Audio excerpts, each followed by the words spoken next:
So ఆ young India అనుకున్నప్పుడు ఆ యంగ్ జనరేషన్నే నెగ్లెక్ట్ చేస్తున్నారా, లేదా ఆ యంగ్ జనరేషన్తోనే గేమ్ ఆడుతున్నారా? Sir beautiful question. ఇది ఈరోజే మా టీంలోనే ఏదో విషయంలో వస్తే డిస్కస్ చేశాం. అయితే జెన్జీ, ఎందుకంటే ఈ మధ్య జెన్జీ నేపాల్లో మూవ్మెంట్, జెన్జీ బంగ్లాదేశ్లో జెన్జీ ఒక రివోల్ట్ రావాలి, ఒక ఉద్యమం రావాలి అని చెప్పి. సార్ 50% మీకు యూత్ ఉన్న దేశంలో 3/2 సీట్లు గెలిచి మీరు ప్రభుత్వంలోకి రాగలరా? వెస్ట్ బెంగాల్లో 50% యూత్ ఉన్న దేశంలో, రాష్ట్రంలో 3/2 సీట్ల మెజారిటీతో మీరు అస్సాంలో అధికారంలోకి రాగలరా? 50% ఉన్న యూత్ అంటే 50% అనేది ఆ ఏజ్ లోపల ఉన్నది దేశంలో 5 సంవత్సరాలకు ఒకసారి ఎలక్షన్లు జరుగుతూనే ఉన్నాయి. ఏది ప్రతి రాష్ట్రంలోనూ అండ్ దేశంలోనూ. అండ్ 5 సంవత్సరాలకు ఒకసారే కాదు, మొత్తం మనకి 5 సంవత్సరాల్లోనూ ప్రతి 3 నెలలకి 6 నెలలకి ఎక్కడో ఒక దగ్గర ఎలక్షన్ జరుగుతూనే ఉంది. మరి 50% యంగ్స్టర్స్ ఉన్నది అండ్ జెన్జీ అట్లీస్ట్ ఒక 20-25% జెన్జీ ఉన్నాయి ఈ దేశంలో.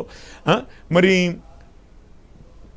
ఎన్నికల్లో ఈ వీరు మాట్లాడుతున్న వ్యత్యాసం అంటే నేను నిజంగానే అంటున్నాను, ఒకవేళ మాదే అహంకారం అయ్యుంటే, మాదే ఇది అన్డెమోక్రటికో లేకపోతే నిజంగానే ఇన్ఎఫిషియంటో అయ్యుంటే అది క్యాపిటలైజ్ చేసుకోలేనటువంటి యువ నాయకుడు రాహుల్ గాంధీ గారిని ఏమనాలి?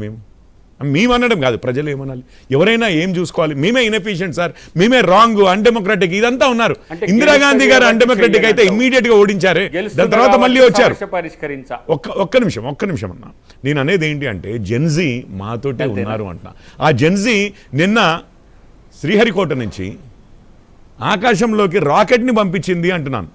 అదే జెన్జీయో యూత్ అనండి, 50% పాపులేషన్ లోపల ఉన్నది యంగ్ జనరేషన్ 100 యూనికార్న్స్ ని క్రియేట్ చేసింది సార్.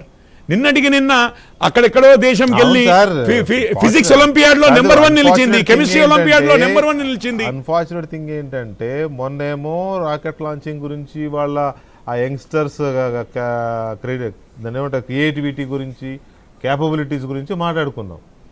నిన్నేమో అదే యంగ్ జనరేషన్ గురించి ఈ రకమైన సార్ నిన్న జరిగిన దాంట్లో నేను నిజంగానే చెప్తున్నాను, మీకు 30 రోజులు కనిపించనిది ప్రజా మద్దతు చాలా తక్కువ మంది ఉన్నారు. పార్లమెంట్ నడుస్తుంది కాబట్టి లేదు నిన్న పార్లమెంట్ ఒక్క నిమిషం సార్, నిన్న వారు ఈవెన్ సోనం వాంగ్చుక్ గారు ఈవెన్ ఉపవాసం చేస్తున్నప్పుడు, ఆ ఉపవాసం ఉన్న ఆమె నిరాహార దీక్ష చేస్తున్నప్పుడు కూడా కనిపించని జనాభా. నిన్న మీరు చూడు లోడ్స్ అండ్ లోడ్స్, అందులో అందరూ యూత్ అనేదే కాదు, రకరకాల జనాల్ని దించారు అని అంటున్నాను. స్టార్ట్ అయింది పార్లమెంట్, ప్రభుత్వం అక్కడ ఉంటుంది. ఒక్క విషయం సార్, దేశవ్యాప్తంగా ఉన్న వికే గారు ఒక్క మాట మీరు, నేను నిజంగా చెప్తున్నాను, నిన్న ఈ రోజు క్రౌడ్ వచ్చింది, నేను ఒప్పుకుంటాను. నిన్న ఈ రోజు క్రౌడ్ వచ్చింది, నేను ఒప్పుకుంటాను. నిన్న ఈ రోజు క్రౌడ్ వచ్చింది. ఆ క్రౌడ్ లో రాహుల్ గాంధీ గారు వచ్చారు. 30 రోజుల నుంచి వాళ్ళు అక్కడ కూర్చుని ధర్నా చేస్తున్నారు. రాహుల్ గాంధీ గారు కనిపించలేదు అందులో. రాహుల్ గాంధీ గారే కాదు, పోనీ ప్రియాంక వడ్రా గారు ఎందుకు కనిపిస్తాడు? ఏ కాంగ్రెస్ నాయకుడు కనిపించలేదు.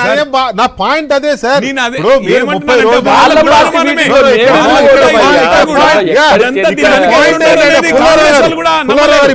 ఇప్పుడు మీరు క్యాచ్ చేయండి.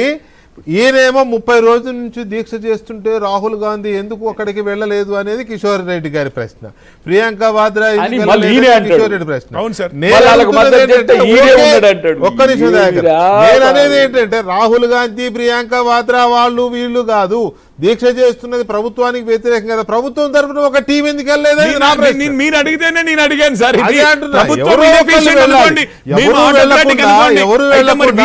గాలి వదిలేస్తే ఏమైంది? గాలి వచ్చి పార్లమెంట్ మీద పడింది, గాలి వెళ్ళి ప్రైమ్ మినిస్టర్ రెసిడెన్స్ మీద పడింది. గాలి వదిలేయకూడదు కదా సార్.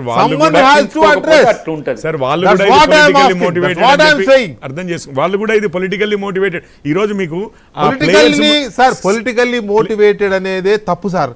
పొలిటికల్ మోటివేషన్ లేకపోతే సమస్యలు పరిష్కారం కావు. పాలిటిక్స్ అనట్లే నేను, ఉండాల్సిందే.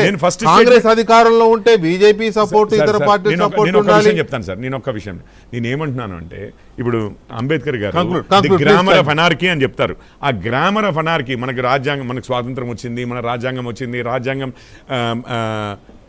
మన చట్టాలు వచ్చాయి, రైట్? ఆ రాజ్యాంగ విధానాల ద్వారా ఏ ప్రెజర్ అయినా పెట్టుకోవచ్చు కానీ ఈవెన్ Unfortunately, ఆ రాజ్యాంగమే neglect అవుతోంది. అన్నారు అరాచకత్వాన్ని. అందుకనే మొన్నటి రాజ్యాంగమే నిన్న ప్రొటెస్ట్ అనేది వచ్చింది మాత్రం దాటిపోయింది ఒక్క విషయం ప్రొటెక్ట్ అవ్వాల్సిన రాజ్యాంగమే అన్ఫార్చునేట్లీ నెగ్లెక్ట్ అవుతోంది అనేది. దయాకర్ కంక్లూడ్ చేయండి, ఒక 1 minute ప్లీజ్. 1 minute లో కంక్లూడ్ చేస్తారా? ఏమనుందా? ఇగో ఇప్పుడు ఒకటే నిమిషంలో ఏం లేదు. మనోడే 50% యూత్ మాతో ఉన్నాడు అన్నాడు. అవును, నీకు 2% యూత్ సమస్య పరిష్కరించలేవా? 50% ఓట్లు వేసుకుంటున్నావు కదా.